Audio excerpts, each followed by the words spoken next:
often start a painting with a color palette in mind, thinking about the juxtaposition of colors and how that might feel.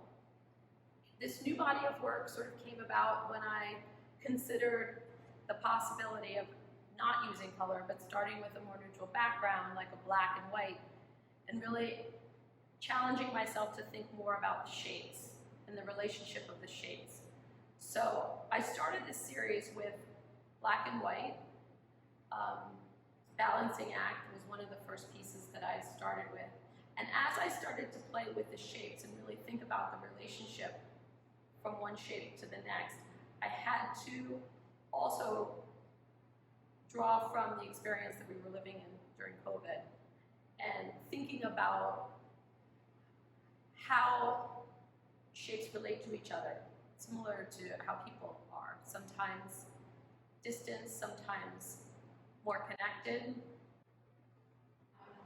I guess I would consider myself an intuitive artist. I really don't start my work with a specific idea as to how it's going to come out. I start with a palette of color and then work my way through and see how things evolve as I go. With Balancing Act, I knew that I was going to only work with black and white, and so the challenge was really to see what shapes would evolve, what would come out of not having that color to rely on. And I really started to think more about the shapes and the forms and the relationship between them. There's something so fragile and delicate, I guess, about these sort of larger shapes leaning on smaller shapes. I wanted the sense of movement, and I also wanted that sense of fragility, which was very sort of